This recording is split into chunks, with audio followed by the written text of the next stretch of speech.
97,4 Radio Sonora Jogja dan 102,1 Smart FM Yogyakarta. Selamat siang sahabat Sonora juga Smart Listeners.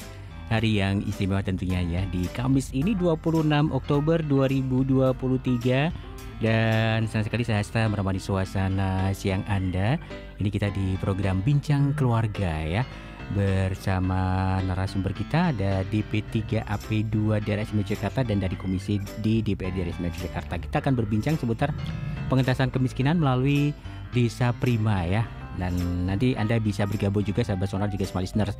Silakan untuk teleponnya di 557762 atau bisa juga Anda bergabung melalui WhatsApp dan juga voice note-nya di 081754832000 ya. Narasumber kita sapa dulu, beliau Kepala Bidang Kualitas Hidup Perempuan di P3AP2 Daerah Istimewa Yogyakarta. Ada Ibu Rofikoh Widyastuti SOS MPH ya. Kita sapa dulu. Selamat pagi Ibu. Selamat pagi Mas. Apa kabarnya? Baik, saya manggilnya Ibu Rofi saja. Rofi aja ya. Biasanya dipanggil Rofi. Ya, dan juga ada dari Komisi D DPRD Daerah Istimewa Yogyakarta Pak Insinyur Imam Taufik. Selamat siang ya ini ya. Iya. Tadi saya ngomongnya pagi karena semangatnya pagi Bu. Pagi gitu ya. Selamat siang Mas. Assalamualaikum untuk Waalaikumsalam warahmatullahi semua wabarakatuh. para pendengar Radio Sonora. Ya, ketemu lagi nih Pak kita. Iya.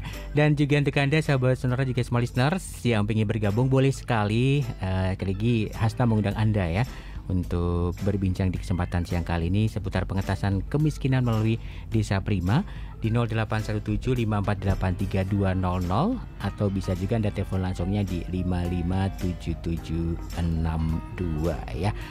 Baik, ke Bu Rofi dan juga Pak Imam, kalau kita ngobrolin seputar pengentasan kemiskinan, wah ini sebenarnya apa ini pengentasan kemiskinan itu? Monggo Bu Rofi atau Pak Imam yang mengawali perbincangan kita. Monggo Bu Rofi. Oh Bu Rofi dulu. Saya dulu.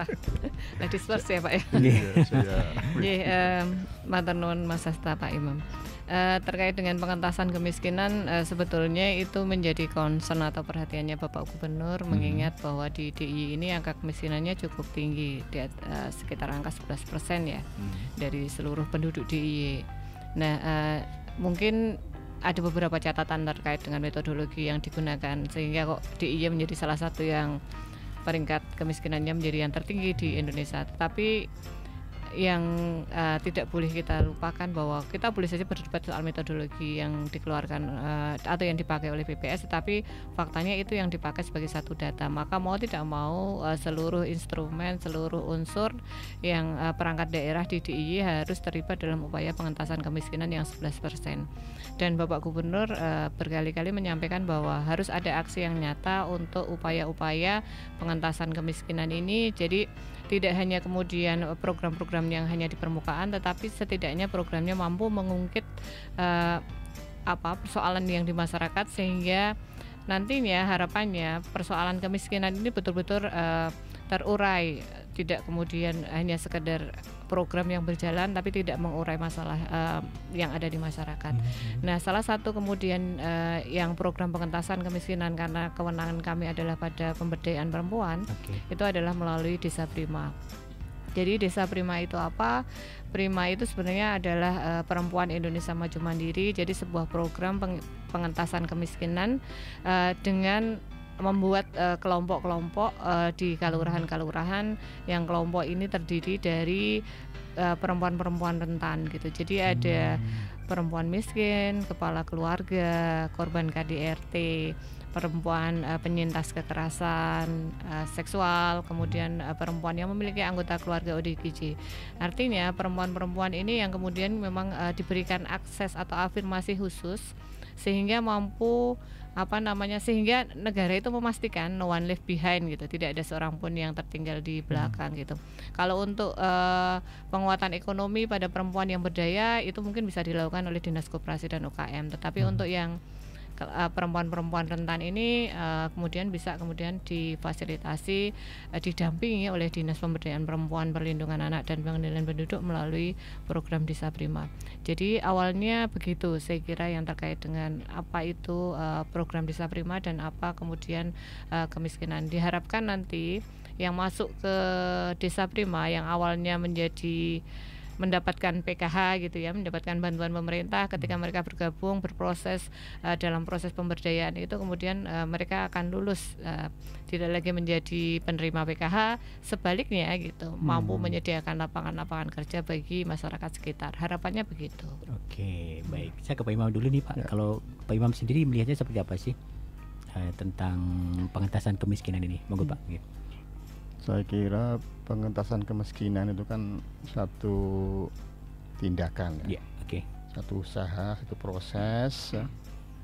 Baik itu sifatnya ekonomi ataupun sifatnya kemanusiaan gitu ya. Yang dilakukan oleh, terutama kalau dalam konteks ini adalah para OPD ya di lingkungan Pemda DIY. Tentu saja tujuannya supaya orang-orang yang masuk dalam kategori di bawah kemiskinan gitu ya, atau di bawah garis kemiskinan itu bisa terentaskan dengan baik, sehingga angka kemiskinan yang tadi disampaikan oleh Bu Rofiq tadi ya, ini dari tahun ke tahun ya, ini mengalami pengurangan ya atau penurunan gitu. Itulah yang dikatakan sebagai pengentasan kemiskinan ya. Nantinya ini butuh sinergi yang saya kira harus multi stakeholder ya, dalam rangka untuk proses ini gitu. Karena tidak bisa hanya dibebankan pada satu atau dua OPD ya, dua dinas, tentu harus semuanya bisa berkontribusi ya. Jadi kan pada intinya bagaimana mengatasan kemiskinan, strateginya kan dua saya kira ya. Yang pertama adalah mengurangi beban gitu ya. Mengurangi beban. Jadi misalnya di dunia kesehatan ya, misalnya mereka dikurangi bebannya ketika mereka berurusan dengan rumah sakit ya, ditanggung. Di dunia pendidikan ada yang namanya program kartu cerdas. Di OPD DP3 AP2 ada desa prima. Kemudian di bidang PU ya, SDM ada namanya RTLH gitu ya, sama organisasi dan semacamnya lah. Jadi harus dikeroyok nih, saya kira kemiskinan ini dulu semuanya. Bahkan saya kira bukan hanya pemerintah ya, karena pemerintah kan kontribusinya itu paling banter yang saya baca itu cuma 30%. Yang lain saya kira peran dari masyarakat ya, dari keluarga, dari masyarakat dan dari dunia usaha saya kira ya, ini sangat penting dalam rangka untuk ya menurunkan angka kemiskinan yang di D itu masih relatif tinggi, walaupun sudah turun ya, tapi relatif masih tinggi gitu, yang ke 11,45% gitu. Oke.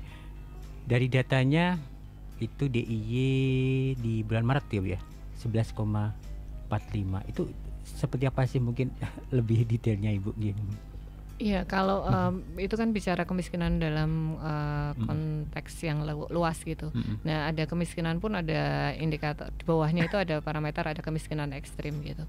Nah, kemiskinan ekstrim itu kalau di DIY itu relatif angkanya tidak terlampau tinggi, tetapi kemudian bukan tidak menjadi masalah, tetap menjadi perhatian kita gitu. Nah, tetapi memang untuk angka kemiskinan itu dalam bulan yang saya tepatnya, tapi di bulan yang terakhir itu kemarin angkanya sebenarnya sudah turun cukup signifikan karena keroyokan yang tadi Pak Imam sampaikan gitu. Jadi semua OPD itu berupaya mengentaskan program-program pengentasan kemiskinan, tetapi sesuai dengan kewenangannya masing-masing gitu. Itu juga memastikan bahwa tidak ada penerima yang sama gitu. Jadi kan jangan sampai kemudian program yang sama tapi overlapping gitu. Ada orang yang memang spesialisasinya menerima bantuan gitu. Kita berharap itu tidak gitu. Jadi misalnya kayak Dinas Sosial itu sekarang sudah mengembangkan aplikasi namanya Manunggal Raharja. Saya kira itu yang juga memastikan penerimanya itu tervalidasi mulai dari kelurahan. Itu bagian dari komitmen untuk memastikan memang penerima manfaat dari program-program pemerintah itu memang kelompok miskin. Nah, untuk konteks kemiskinan dalam yang skala yang luas mungkin pemahaman saya agak lebih sedikit pendek, tetapi saya ingin mengambilkan kepada sisi perempuannya bahwa dari kelompok yang miskin itu sebenarnya siapa yang paling miskin. perempuan adalah kelompok paling miskin, sehingga ada idiom bahwa kemiskinan itu berwajah perempuan. Karena kenapa ini Gitu menjadi satu hal yang penting gitu, karena memang kalau kita lihat dalam skala keluarga yang mikro saja misalnya gitu, ketika di dalam keluarga yang miskin gitu, siapa yang paling terakhir makan gitu? Iya kan, perempuan. Siapa yang kemudian bantuan-bantuan, apakah kemudian akses perempuan yang sama gitu dengan laki-laki? Tidak gitu, tetap kemudian perempuan itu paling akhir gitu. Ini satu contoh kecil saja, makanya kemudian ada istilah kemiskinan berwajah perempuan itu, karena misalnya kalau untuk akses bantuan selalu kepala keluarganya yang diutamakan laki-laki gitu.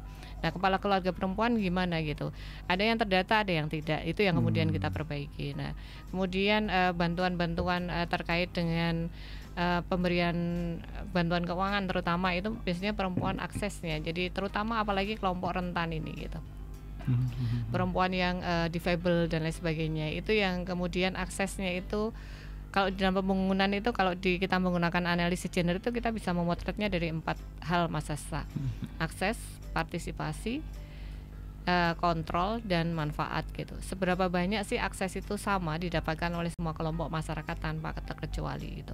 Apakah aksesnya sama, itu yang harus dipastikan oleh pemerintah dalam hal ini gitu. Termasuk oleh pemerintah di kelurahan gitu. Di mana itu menjadi pemerintahan terkecil yang sampai ke masyarakat. Kemudian apakah partisipasinya sama gitu. Nah, partisipasinya ini kalau tidak sama lalu seperti apa? Nah, itu yang harus kita urai. Jadi membayangkan saja begini, untuk di kelurahan ini, izin saya ngomongnya agak panjang ya Pak. Karena ngomongin data ini Bu. Jadi misalnya izin di kelurahan misalnya gitu, anggaran dana desa itu rata-rata satu desa itu dapat berapa? 1 miliar. Nah, dalam 1 miliar itu mari kita lihat peruntukannya banyak untuk apa? Paling banyak itu untuk infrastruktur, bangunan dan lain sebagainya. Itu kenapa gitu. Nah, itu yang kemudian harus kita urai. Siapa yang ada di balik pengambilan kebijakan ini di pada saat musrenbang di kelurahan, siapa yang paling banyak partisipasinya gitu? Laki-laki gitu. Pengambil keputusannya siapa? Pada akhirnya laki-laki. Perempuan kemana gitu? Nah, itu yang kemudian menjadi PR kami gitu.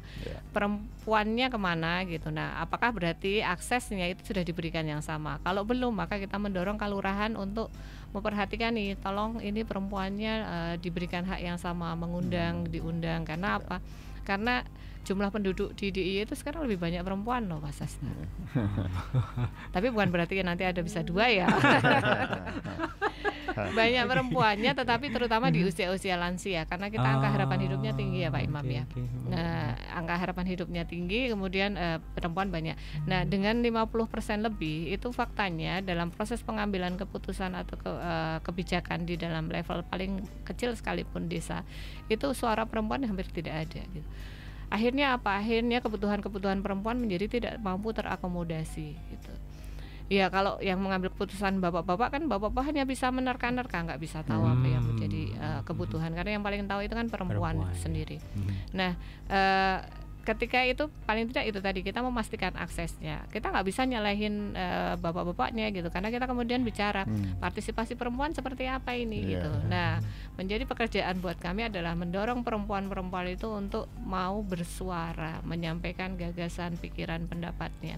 Karena problemnya selama ini perempuan merasa ruang wilayahnya adalah ruang wilayah domestik saja, dan itu berdampak pada ketidakpercayaan diri mereka bahwa apa yang mereka sampaikan itu bermakna bagi perubahan gitu. Jadi kadang-kadang terlontar, wah aku lo monten ini bahasa Jawa gitu, karena saya biasa keliling-keliling atau mungkin nek kula matur napa-napa kula wedi nek mboten isin kali bapak-bapak, mungkin nek mboten berkualitas. Ya, artinya apa yang mereka sampaikan, mereka takut itu enggak berkualitas atau takut itu nanti ditertawakan gitu. Padahal kemudian kita sampaikan, Bu, ibu itu menyuarakan apa yang memang menjadi kebutuhan ibu, enggak ada benar, enggak ada salah. Itu yang menjadi PR kami gitu. Jadi mendorong perempuan itu untuk mau berpartisipasi dalam proses pengambilan kebijakan. Jangan sampai nih gitu oleh kelurahan, oleh negara gitu sudah dibuka aksesnya, tetapi perempuan tidak mau mengisi gitu, karena tadi itu ketidakpercayaan diri dan lain sebagainya.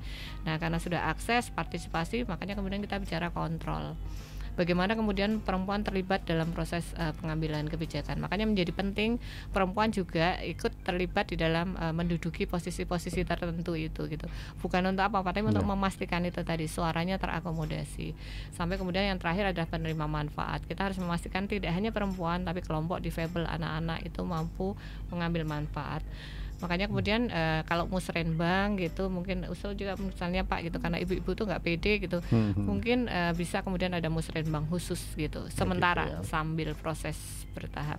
Musrenbang khusus untuk perempuan, musrenbang khusus untuk kelompok difabel, musrenbang khusus untuk lansia, musrenbang khusus untuk anak-anak, karena biar mengakomodasi, karena kalau itu dicampur dalam satu forum suara mereka akan kalah gitu. Ini kan Kecenderungannya gitu ya. Ya ini hanya kayak bridge jembatan saja gitu, sampai kemudian posisinya itu sama gitu, suaranya itu sampai PR-nya cukup banyak itu Mas Hasan. PR-nya cukup banyak Pak Imam itu ternyata dari akses mungkin sudah dikasih, tapi dari sisi perempuan sendiri partisipasinya yang masih tadi disampaikan takut dan sebagainya, agak gitu. Dan tapi aksesnya juga belum sepenuhnya. Belum sebenarnya ya Pak. Jadi itu pekerjaan kita ya Pak.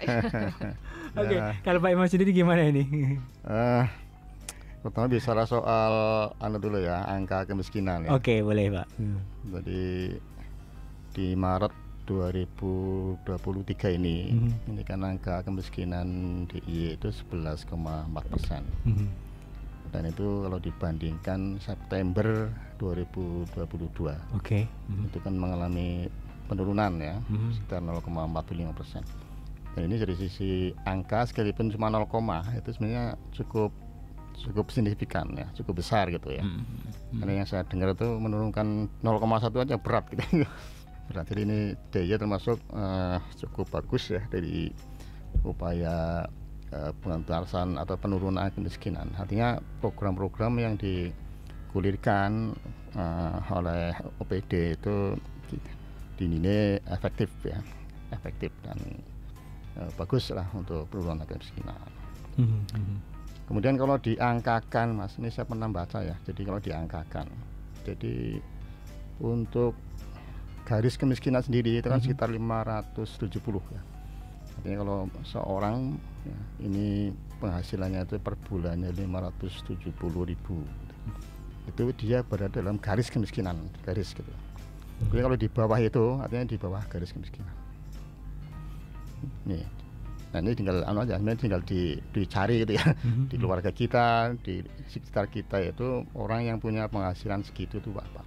Ini kalau levelnya pribadi, tapi kalau level keluarga itu angkanya sekitar 2.700.000-an.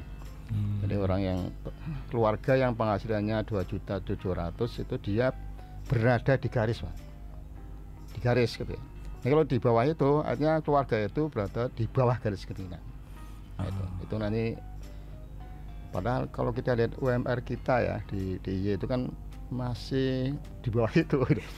Itu UMR-nya gitu. Jadi ini tantangan bagi kita semua lah, bagaimana yang didapatkan dari para pekerja kita ini ya, mestinya ya minimal 2,7. Dan kalau di lingkungan ya Bu ya, di lingkungan Pemda DIY terutama untuk THL atau semacam itulah, naba dan seterusnya, itu sudah memang di angka itu 2.700.000 ke atas gitu.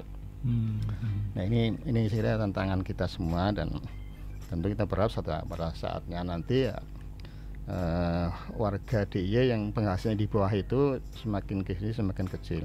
Artinya memang harus butuh effort yang besar gitu ya. Effort yang besar dari semua pihak ya, agar masyarakat itu dari sisi penghasilan itu ya katakanlah di rata-rata 3 juta bisa gitu ya. Baik kalau kita ukurannya ya misalnya Mas, kalau ukurannya misalnya orang harus bayar zakat gitu ya, kalau orang muslimin ya, itu kan 6 juta gitu. Jadi orang itu berkewajiban ya. Bayar zakat tuh mereka penghasilan 6 juta gitu. Jadi ya kalau udah sampai ke sana nanti harapannya gitu deh. Jadi kalau udah 6 juta artinya mereka sudah punya kewajiban bayar zakat. Kalau ukuran itu Ibu, ukuran dari sisi kewajiban kita ya, seorang yang beragama gitu. Nah itu jadi ya memang ini PR besar. Walaupun begini, memang ada pendapat begini. Jadi orang DIY itu orangnya sederhana. gitu. Karena pendapatan itu diukur bukan input, bukan pendapatannya, tapi yang diukur adalah pengeluaran gitu. Jadi sebulan itu pengeluarannya berapa ratus ribu per bulan. Lah itulah yang diukur gitu. Bukan pendapatan, karena memang kadang-kadang pendapatan nggak mesti gitu. Pendapatan nggak mesti, tapi kalau pengeluaran itu pasti gitu. Jadi orang punya gaji atau enggak itu mesti punya pengeluaran. Tapi kalau pendapatan kan nggak mesti, Bu. Nggak mesti gitu ya, gampangnya ya. Iya, jadi itu ukurannya gitu. Iya. Nah, gini orang DIY itu informasinya ya yang saya dapatkan itu mereka orang yang sederhana. Dimakannya itu tidak mesti 3 kali, Mas. Karena sehari 2 kali gitu ya. Gitu. Mereka hobi menabung. Nah, hobi menabung. Gemi. Oh iya bahasanya. Kayak di Wonosari, karena saya orang Wonosari nih, Mas. Nah, itu hampir tiap keluarga itu punya minimal 1 ekor sapi. Iya, kalau di kota kan enggak ya. Kalau di Gunung Kidul itu rata-rata satu keluarga itu mesti punya sapi, punya kambing dan seterusnya itu. Itu punya tabungan mereka seperti itu. Walaupun makannya sehari mungkin enggak 3 kali, mungkin 2 kali itu. Nah, makanya di sini ada yang mengatakan ini anomali gitu ya. DIY ini penduduknya dari si EPM tinggi, tapi kok angka kemiskinannya tinggi, juga tinggi gitu. Itu kan tidak normal gitu. Indeks kebahagiaannya juga tinggi. Iya, miskin bahagia tapi juga. Miskin tapi bahagia. Karena gemi nerimo tadi ya. Iya. Oke. Terima yang Bandung kalau udah masalah ya. PR-nya ternyata banyak ya Bu Rofi ya. Tadi dari segi penghasilan UMR aja nih. Kalau dari disampaikan itu di bawah garis yang semestinya. Iya. Dan itu juga yang menjadi apa istilahnya kalau bicara sasarannya Desa Prima di situ gitu. Jadi skema pemberdayaan model Desa Prima itu adalah sebenarnya skemanya dengan membentuk kelompok. Jadi pemberdayaannya itu basisnya kelompok. Udah kelompok. Iya, membentuk kelompok. Mereka yang masuk tadi dari kriteria tadi yang saya sampaikan di depan, ada dari kelompok rentan tadi itu, miskin, kepala keluarga, penyintas kekerasan, difabel dan lain sebagainya. Nah, mereka tapi punya usaha, embrio usaha gitu. Nah, makanya kemudian dengan pembentukan kelompok, kemudian ada stimulan dana hibah untuk penguatan modal mereka gitu. Jadi hibah itu dikelola oleh kelompok ini sendiri gitu. Untuk kemudian pemerintah tidak cawe-cawe terkait dengan pengelolaan, tapi harus ada laporannya. Dan kami juga nggak kemudian ngeculki setelah hibah hilang gitu, tidak. Kami kemudian ada pendampingan yang dilakukan secara reguler. Karena apa? Karena ibu-ibu ini juga butuh untuk didampingi, diarahkan gitu. Jadi tidak sekadar dilepas dengan dana hibah. Nah, ibu-ibu ini ternyata perempuan-perempuan itu punya karakter untuk amanah gitu ya. Jadi akhirnya kemudian program ini yang hibahnya misalnya awalnya 20 juta, ada yang 30 juta tergantung kemampuan APBD pada saat itu diberikan hibah, itu kemudian bisa berkembang oleh ibu-ibu ini. Nah, ketika berkembang itu apakah kemudian kembali kepada pemerintah? Ya tentu saja tidak, tetap kembali kepada ibu-ibu. Termasuk misalnya mereka mau menetapkan jasa dan lain sebagainya, itu tergantung pada kelompok kesepakatannya. Jadi ada kelompok yang menetapkan jasanya tinggi karena akan kembali kepada mereka juga, ada yang kelompok yang menetapkan rendah dengan asumsi bahwa tidak ingin memberatkan. Monggo aja gitu. Artinya kita tetap membantu pengelolaannya. Ini yang 20, 30 ini sekarang ada yang menjadi 80, 100 gitu. Ada bahkan yang menjadi 200 juta gitu. Nah, itu mereka kelola sendiri gitu. Ini juga bagian menjadi proses pemberdayaan perempuan karena mereka akan belajar berorganisasi gitu. Bertemu dengan banyak orang itu membuat mereka akan belajar percaya diri, karena tadi problemnya perempuan percaya diri kan gitu. Ya, jadi di dalam proses ini kita tidak semata-mata pemberdayaannya hanya dari sisi ekonomi, tapi juga dari sisi pemberdayaan perempuan, penyadaran hukum, sosial, politik itu dilakukan melalui kelompok ini. Nah, itu skemanya. Nah, sekarang kemudian muncul lagi upaya dari pemerintah daerah DIY untuk lebih menguatkan gitu, karena melalui alokasi beberapa dana keistimewaan itu kemudian perempuan-perempuan ini karena terdampak pandemi kemarin cukup terdampak Mas Hasta, sehingga usahanya banyak yang gulung tikar, sehingga kemudian disiasati ada kelurahan-kelurahan yang membuat rumah produksi bersama. Jadi rumah produksi bersama itu mereka membuat sebuah produk yang kemudian dikelola secara bersama-sama gitu. Produknya apa ya tergantung potensinya di daerah itu. Saya mencontohkan salah satu yang menurut kami cukup berhasil ada di Putat Putar Patok Gunung Kidul. ya. Itu ada rumah produksi yang mereka membuat produksinya itu berupa bolu kelapa yang kayak bolu kukus gitu loh Pak. Yang bolu kukus itu. Nah, tapi sampai menemukan produknya itu juga sambil berdarah-darah ya. Maksudnya mereka dari pelatihan ini gagal, pelatihan keripik, coba usaha keripik gagal, bukan gagal tapi tidak memberikan dampak. Sampai akhirnya kemudian, tapi itu kan proses pembelajaran. Sampai akhirnya kemudian mereka kenali, oh ya, bisa ini kita membuat produk bolu kelapa dengan memanfaatkan apa? Memanfaatkan potensi kelapanya di wilayah itu. Dan sekarang rumah produksi mereka itu dari 2021 yang omsetnya itu jutaan, 2022 itu omsetnya sudah puluhan juta. Terakhir di 3 bulan terakhir itu sudah omsetnya di atas 100 juta. Nah, di atas 100 juta itu kemudian mereka mendapatkan keuntungan sekitar 25 jutaan. 25 juta yang mereka bagi di antara mereka sendiri gitu. Nah, akhirnya itu menjadi tabungan juga untuk mereka yang tadinya ngarit gitu, sambil tetap ngarit juga Pak ngarit gitu. Ya. Tapi ada tambahan ketika mereka itu paling nggak sehari itu 100.000 gitu. Itu dan itu pasarnya masih terbuka gitu. Artinya kemungkinan omsetnya naik masih ada.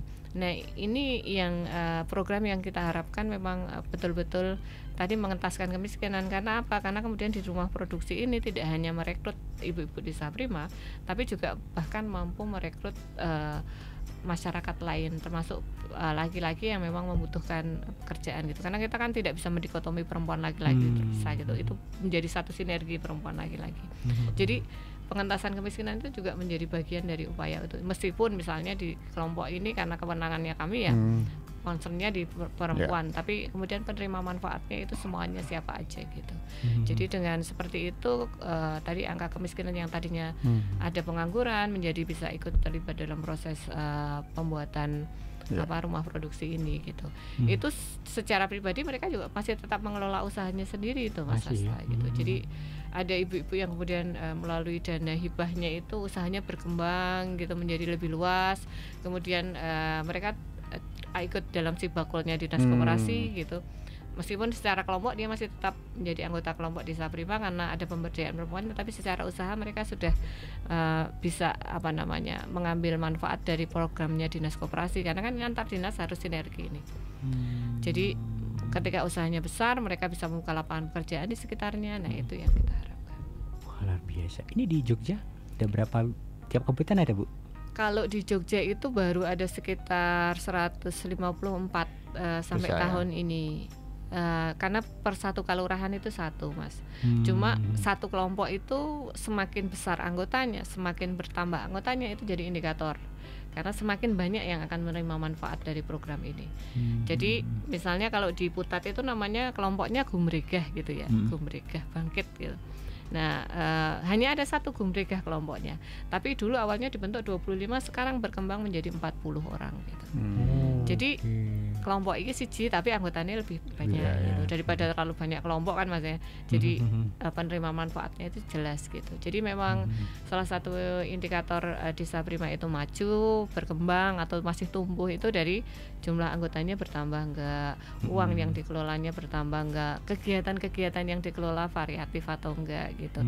Kegiatannya itu seperti tadi saya bilang semakin mereka memberikan dampak perubahan pada lingkungannya itu semakin baik gitu. Iya, jadi itu. Artinya sekarang jadi posisi perempuan itu posisi tawarnya lebih tinggi. Iya. Pak Imam ya. Jadi lebih berdaya lagi. Ketika mereka sudah terberdayakan, itu otomatis memiliki daya tawar yang lebih tinggi. Bukan sebagai subordinat lagi, mungkin mereka sudah bisa mengambil keputusan sendiri dalam beberapa aspek itu sendiri itu. Oke. Baik. Menarik sekali, tapi kita harus break dulu untuk cocokkan tanda waktu dan juga ada komersial yang harus kita putarkan. Terima kasih untuk Anda sahabat Sonora juga smart listeners yang terus bergabung di Perbincangan. Oke, sahabat Sonora, ikuti Bupati Menyapa persembahan dari pemerintah Kabupaten Sleman di hari Kamis ini 26 Oktober 2023 pukul 15 hingga 16 waktu Indonesia Barat ya. Temanya yaitu Bulan Batik dan Bulan Ekonomi Kreatif Kabupaten Sleman tahun 2023. untuk narasumbernya yaitu beliau Ibu Bupati Sleman, Ibu Kustini Sri Purnomo. Kemudian ada Kepala Dinas Pariwisata Kabupaten Sleman, Bapak Ishadi Iyazid SH, dan Kepala Dinas Perindustrian dan Perdagangan Kabupaten Sleman, DRA Mai Rusmi SMT. Baik, kita masih di Bincang Keluarga ya, sahabat Sonora. Untuk hari ini tema kita seputar pengentasan kemiskinan melalui Desa Prima.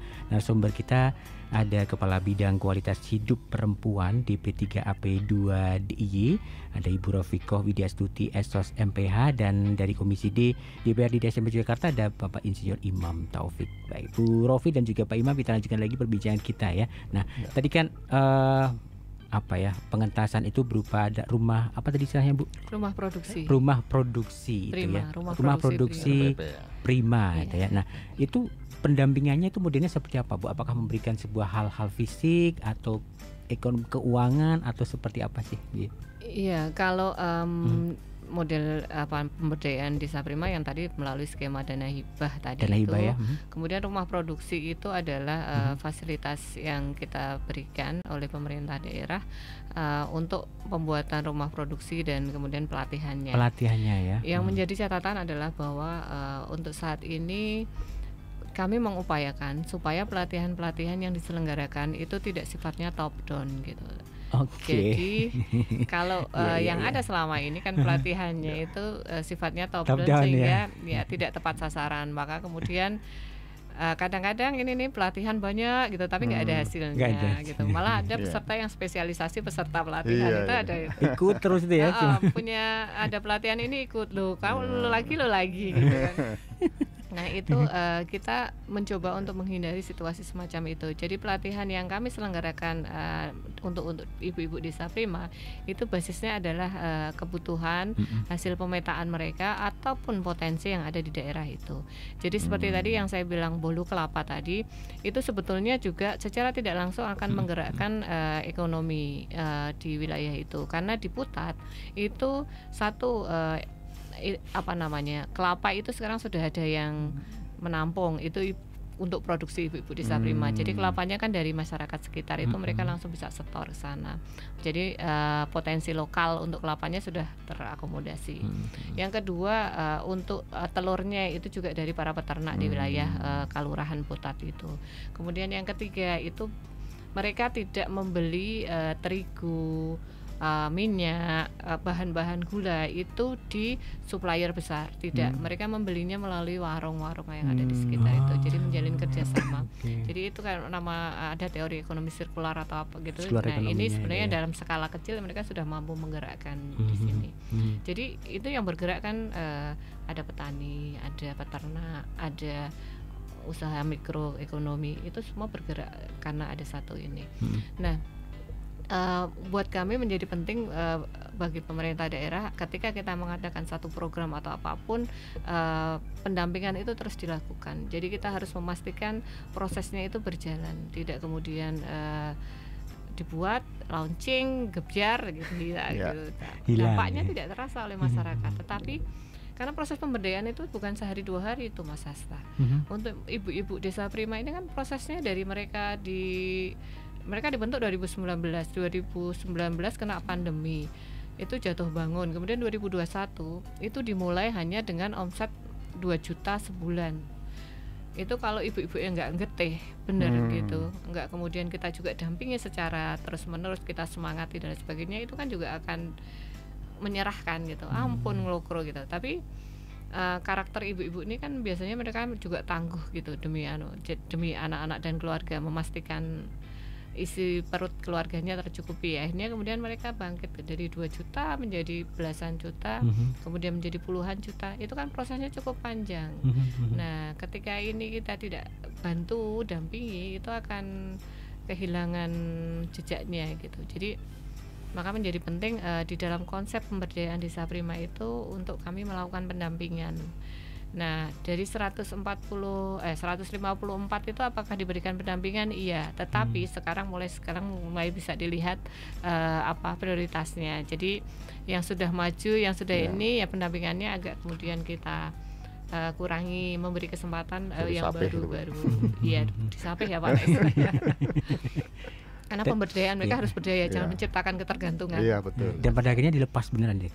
Dilepas tapi tidak lepas sekali. Jadi misalnya kan sebetulnya ibu-ibu desa prima itu wajib pertemuan tiap bulan karena yang tadi itu ngangsur simpan pinjamnya dari itu. Tapi di situ sebetulnya pemberdayaan perempuannya dimasukkan. Jadi mulai diberikan pengayaan soal isu hukum, kesadaran politik, kemudian juga soal kesehatan reproduksi karena menjadi penting. Kesehatan tadi sebelum ini Pak Imam bilang soal KB, soal stunting gitu, itu bisa dimasukkan di tiap bulan gitu. Nah, untuk mereka yang sudah maju, katakanlah tidak tiap bulan pendampingnya datang gitu.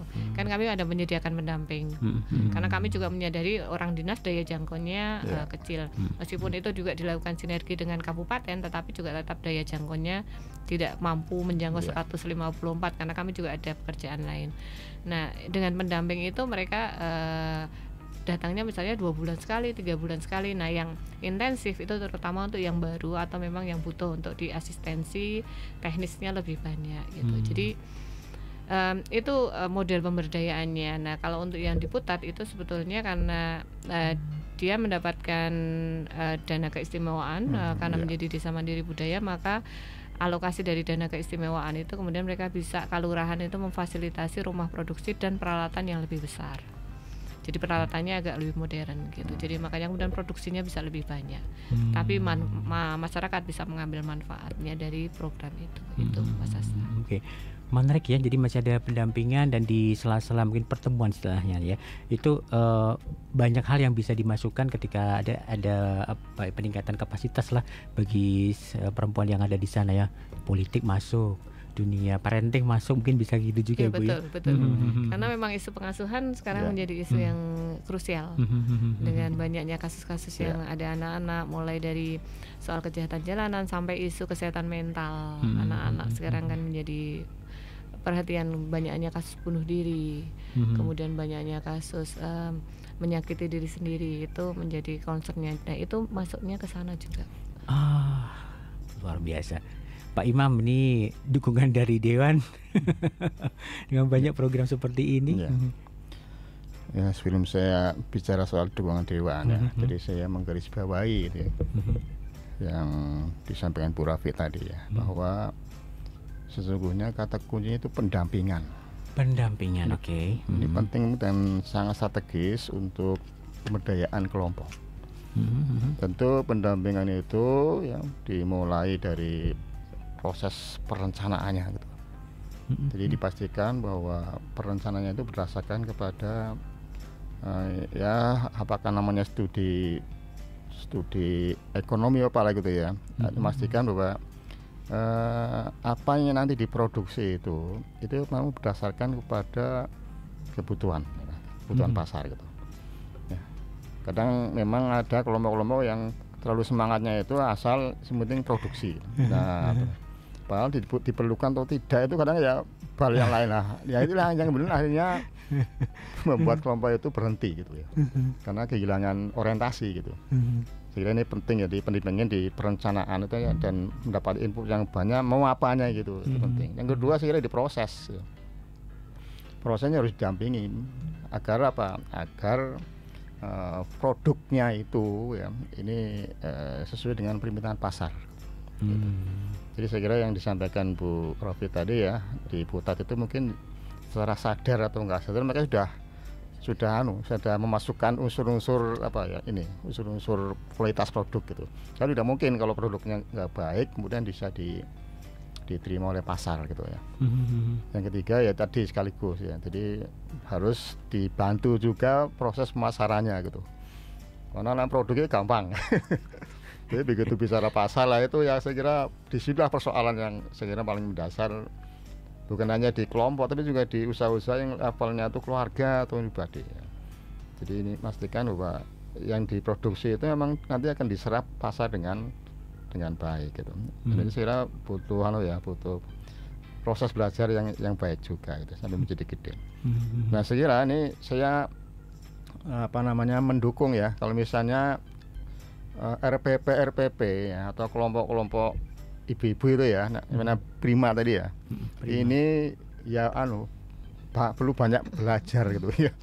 Jadi kalau sekarang ini banyak ibu-ibu yang mungkin suka healing gitu ya, piknik gitu ya, ke pantai gitu. Bahwa sekali itu healingnya itu ke rumah produksi yang sudah settle, sudah bagus gitu. Jadi menginspirasi untuk mereka itu. Nah, sekali ini mungkin DP3 bisa memberikan fasilitas ya kepada kelompok lain untuk belajar kepada kelompok yang dianggap nama titik ya sudah sukses ya, gitu. Settle ya. Nah itu. Nah terkait dengan dukungan dewan ya sudah peran tentu ya. Nah, kami di Komisi D selalu memberikan dukungan secara maksimal gitu. Tetapi kan memang selalu ada kata-kata yang saya ingat dari teman-teman terutama di TAPD gitu ya, bahwa kita ini ada keterbatasan anggaran gitu. Kan gitu loh Mas.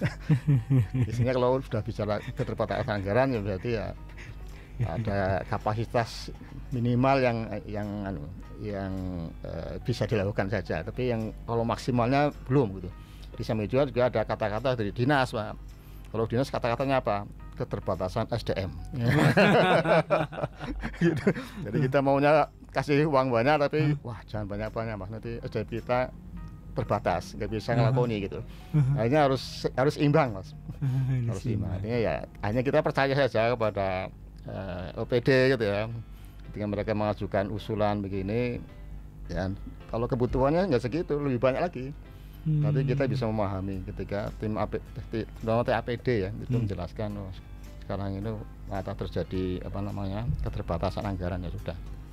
Nanti kita ketemu misalnya ketemunya di Banggar misalnya, di Badan Anggaran ya untuk membicarakan ini kegiatan ini perlu di-push tambahi gitu. Nah terus gimana cara nambahinnya ya menambah defisit gitu. Gitu. Jadi prinsipnya gitu. Jadi Dewan itu sangat concern, sangat mendukung ya upaya-upaya dalam untuk pengentasan kemiskinan di semua sektor dan termasuk juga di sektor yang ditangani oleh DP3P2. Wah, oke. Termasuk jangan lupa tahun ini ini kan Dewan memberikan tambahan anggaran misalnya 1,6 miliar. Ya, berdasarkan pada hasil rembugan pembahasan tahun 2022 yang lalu. Jadi yang semula tidak ada anggarannya, kita berikan tambahan anggaran 1,6 miliar untuk DP3P2 ini memang kegiatannya berupa banyak melakukan sosialisasi. Ini kalau yang sifatnya untuk kelompok-kelompok sebenarnya kita sangat senang ya kalau porsinya ditambah gitu. Artinya semakin banyak kelompok yang terfasilitasi, artinya ya potensi untuk pengentasan kemiskinan akan semakin besar. Ya, penerimaan manfaatnya juga makin banyak makin gitu. Banyak gitu. Tapi sekali lagi SDM-nya ya gimana? Pendampingannya itu. Itu harus juga disiapkan. Pendampingnya cukup Bu? Waduh. Kemarin malah ya tadi gimana? Saya masuk ke yang klasik yang pertama tadi, kurang anggaran. Mau menambah pendamping tapi anggarannya gimana gitu ya? Iya, karena kan kebetulan karena kalau untuk dalam skema penganggaran di DIY itu kan ada sudah patokannya nggak boleh. Nah yang ditawarkan oleh Pak Taufik itu nggak masuk ke skemanya saya. Jadi saya cuma bisa ngiler 1,6.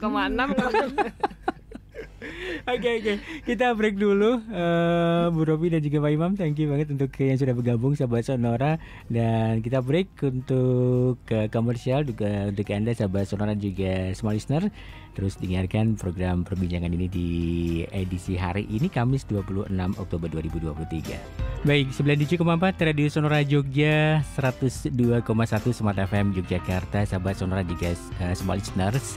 Perbincangan yang cukup menarik seputar pengentasan kemiskinan melalui Desa Prima, program yang luar biasa yang dilakukan oleh rekan-rekan dari DP3AP2 Daerah Istimewa Yogyakarta yang harus ke desa-desa ya melalui petugas lapangannya dengan keterbatasan tadi yang disampaikan, tapi itu bukan menjadi sebuah hambatan, bahkan menjadi sebuah tantangan tersendiri tentunya ya, Bu Rofi ya. Baik, kini asik banget. Tapi waktu kita cuma sampai jam 14 saja, Bu Rofi dan Pak Imam. Nah, ini untuk mengakhiri kebersamaan kita, walaupun masih banyak PR yang harus diperbincangkan atau masih perlu dikerjakan. Nah, ini untuk memberi energi positif untuk kita semua untuk terus maju dan berkembang. Ini apa ini? Monggo Bu Rofi Rumin. Bu Rofi Rumin ya.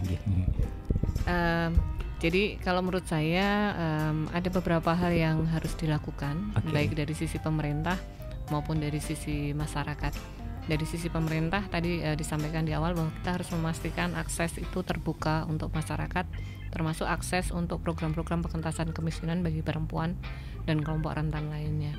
Itu pada semua level pemerintahan, di desa, Kapanewon, kemudian kabupaten maupun di provinsi. Nah, kemudian yang kedua, dari sisi perempuannya sendiri juga harus ada upaya untuk keinginan untuk menjadi maju, karena tanpa ada kontribusi dari perempuan sebetulnya banyak hal yang kemudian tidak bisa diambil manfaatnya oleh perempuan gitu.